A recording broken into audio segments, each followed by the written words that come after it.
परम पूज्य गुरुदेव और वंदनीय माता जी के चरणों में कोटि कोटि प्रणाम। आप सभी को प्रणाम। पुस्तक गायत्री ही कामधेनु है में आज हम सभी सुनेंगे गायत्री साधना से सतोगुनी सिद्धियाँ। प्राचीन इतिहास पुराणों से पता चलता है कि पूर्व युगों में प्रायः सभी ऋषि महर्षि गायत्री के आधार पर योग साधना तथा तपश्चर्या करते थे। वशिष्ठ, याज्ञवल्क्य, अत्रि, विश्वामित्र, व्यास, सुखदेव, दक्षिची, वाल्मीकि, च्यवन, शंख, लोमस, तैत्रेय, ज्वाली, उद्दालक, वैशंपायन, दुर्वासा, परशुराम, पुलस्त्य, दत्तात्रेय, अगस्त्य, सनत कुमार, कण्व, सौनिक आदि ऋषियों के जीवन वृत्तांतों से स्पष्ट है कि उनकी महान सफलताओं का मूल हेतु गायत्री ही थी। थोड़े ही समय पूर्व अनेक ऐसे महात्मा हुए हैं जिन्होंने गायत्री का आश्रय लेकर अपने आत्मबल और ब्रह्म तेज को प्रकाशवान किया है। उनके इष्ट देव आदर्श सिद्धांत भिन्न भले ही रहे हों, पर वेद माता के प्रति सभी की अनन्य श्रद्धा थी। उन्होंने प्रारंभिक कुछ पान इसी महाशक्ति का किया था जिससे वे इतने प्रतिभा संपन्न महापुरुष बन सके। शंकराचार्य, समर्थ गुरु रामदास, नरसिंह मेहता, दादू दयाल, संत ज्ञानेश्वर, स्वामी रामानंद, गोरखनाथ, मच्छित्रनाथ, हरिदास, तुलसीदास, रामानुजाचार्य, माधवाचार्य, रामकृष्ण परमहंस, स्वामी विवेकानंद, रामतीर्थ, योगी अरविंद, महर्षि रमन, गौरांग महाप्रभु, स्वामी दयानंद, महात्मा एकरानंद आदि अनेक महात्माओं का विकास गायत्री महाशक्ति के अंचल में ही हुआ था। आयुर्वेद के सुप्रसिद्ध ग्रंथ माधव निदान के निर्माता श्री माधवाचार्य ने आरंभ में 13 वर्षों तक वृंदावन में रहकर गायत्री पुष्चरण किए थे।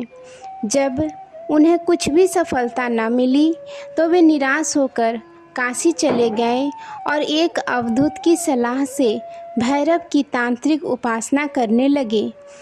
कुछ दिन में भैरव प्रसन्न हुए और पीठ पीछे से कहने लगे कि वर मांग। माधवाचार्य जी ने उनसे कहा, आप सामने आइए और दर्शन दीजिए।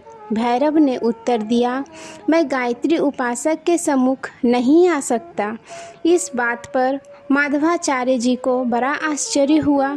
उन्होंने कहा, यदि गायत्री उपासक के सामने आप प्रकट तक नहीं हो सकते तो मुझे वरदान क्या देंगे? कृपया अब आप केवल यह बता दीजिए कि मेरी अब तक की गायत्री साधना क्यों निसफल हुई? भैरव ने उत्तर दिया, तुम्हारे पूर्व जन्म के पाप नाश करने में अब तक की साधना लग गई। अब तुम्हारी आत्मा निष्पाप हो गई है। आगे जो साधना करोगे सफल होगी। यह सुनकर माधवाचार्य जी फिर वृंदावन आए और पुनः गायत्री तपस्या आरंभ कर दी। अंत में माता के दर्शन हुए और पूर्ण सिद्धि प्राप्त हुई। श्री महात्मा देवगिरी जी के गुरु हिमालय की एक गुफा में गायत्री द्वारा तप करते थे। उनकी आयु 400 वर्ष से अधिक थी। वे अपने आसन से उठकर भोजन, शयन, स्नान या मलमूत्र त्यागने तक को कहीं नहीं जाते थे। इन कामों की उन्हें आवश्यकता भी नहीं पड़ती थी। नगराई के पास राम टेकरी के घने जंगल में एक हरिहर नामक महात्मा ने गायत्री तप करके सिद्धि पाई थी। महात्मा जी की कुटी के पास जाने से 7 कोस का घना जंगल पड़ता था। उसमें सैकड़ों सिंह व्याघ्र रहते थे। कोई व्यक्ति महात्मा जी के दर्शनों को जाता तो उसे 2 या 4 सिंह व्याघ्रों से भेंट अवश्य होती। मैं हरिहर बाबा के दर्शन को जा रहा हूँ, इतना कह देने मात्र से हिंसक पशु रास्ता छोड़कर चले जाते थे। लक्ष्मणगढ़ में एक विश्वनाथ गोस्वामी नामक प्रसिद्ध गायत्री उपासक हुए हैं। उनके जीवन का अधिकांश भाग गायत्री उपासना में ही व्यतीत हुआ था। उनके आशीर्वाद से सिक्कर के एक विदावत का परिवार गरीबी से छुटकारा पाकर बड़ा ही समृद्धिशाली एवं संपन्न बना। इस परिवार के लोग अब तक उन पंडित जी की समाधि पर अपने बच्चों का मुंडन कराते हैं।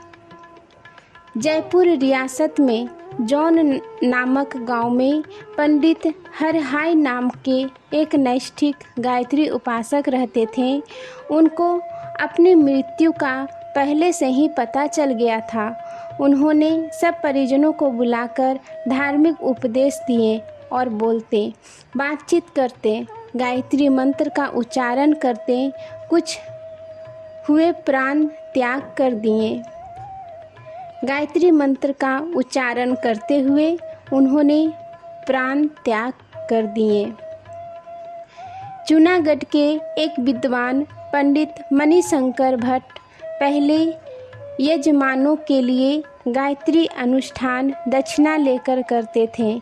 जब उन्होंने अनेकों को इससे भारी लाभ होते देखे तो उन्होंने अपना सारा जीवन गायत्री उपासना में लगा दिया, दूसरों के अनुष्ठान छोड़ दिए। उनका शेष जीवन बहुत ही सुखी शांति से बीता। जयपुर प्रांत के वृद्धा देवल ग्राम में विष्णु दत्त जी का जन्म हुआ। वे आजीवन ब्रह्मचारी रहे। उन्होंने पुष्कर में एक कुटी बनाकर गायत्री की घोर तपस्या की थी।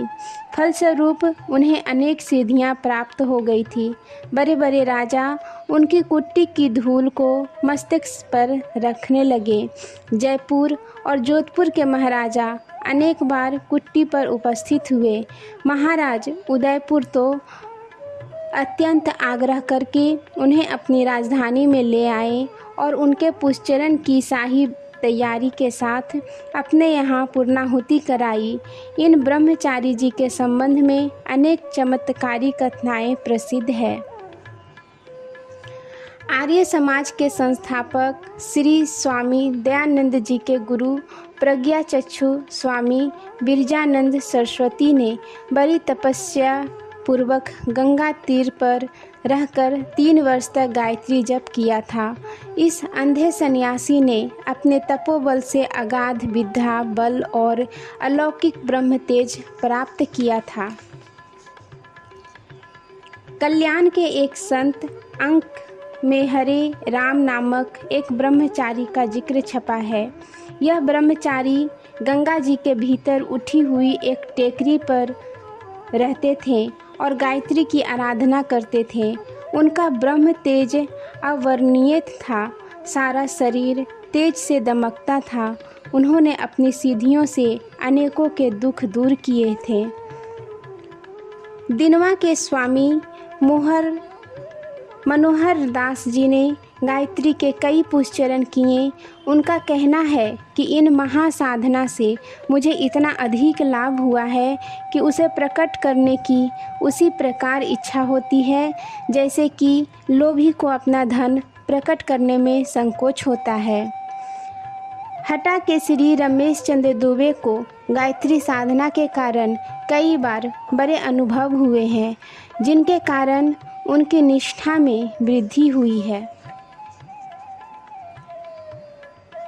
नवाबगंज के पंडित बलभद्र ब्रह्मचारी सहारनपुर जिले के श्री स्वामी देवदर्शनानंद जी बुलंदशहर के परिव्राजक महात्मा योगानंद जी, ब्रह्मनिष्ठ श्री स्वामी ब्रह्मा दास जी उदासीन, बिहार प्रांत के महात्मा अनासक्ति जी, आज्ञाचार्य पंडित जगन्नाथ शास्त्री, ओम राम राजगढ़ के महात्मा हरि ओम तत्सत आदि कितने ही संत महात्मा गायत्री उपासना में पूर्ण मनोयोग के साथ संलग्न रहे।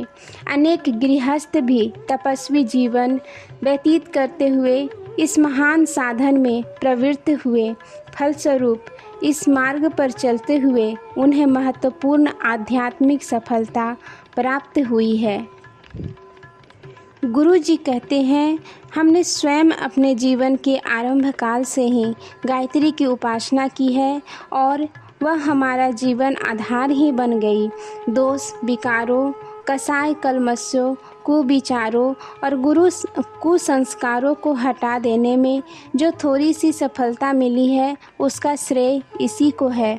ब्राह्मणत्व की, ब्राह्मणी भावनाओं की, धर्मपरायणता की, सेवा, संयम, स्वाध्याय और तपश्चर्या की जो यचिचित्त प्रवृत्तियां हैं, वे माता की कृपा से के कारण ही है।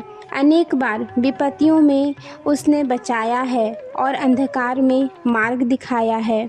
आप बीती ऐसी घटनाओं का वर्णन बहुत विस्तृत है, जिसके कारण हमारी श्रद्धा दिन दिन माता के चरणों में बढ़ती चली आई है।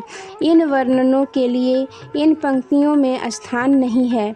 हमारे प्रयत्न और प्रोत्साहन से जिन सज्जनों ने वेद माता की उपासना की है, उनमें आत्मशुद्धि, पापों से घृणा, सन्मार्ग में श्रद्धा, सतोगुण की वृद्धि, संयम, पवित्रता, आस्तिकता, जागरूकता एवं धर्म परायणता की प्रवृत्तियों को बढ़ते हुए पाया है।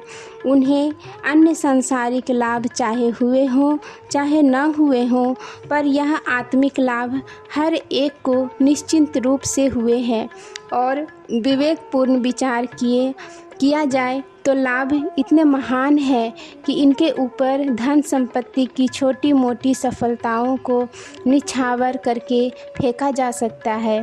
इसलिए हम अपने पाठकों से आग्रहपूर्वक अनुरोध करेंगे कि वे गायत्री की उपासना करके उनके द्वारा होने वाली लाभों का चमत्कार देखें।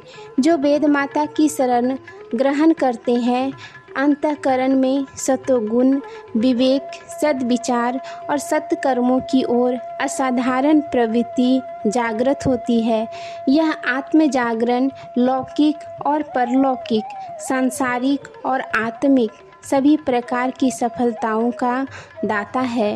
आज के लिए यहीं तक। आप सभी को धन्यवाद। जय गुरुदेव।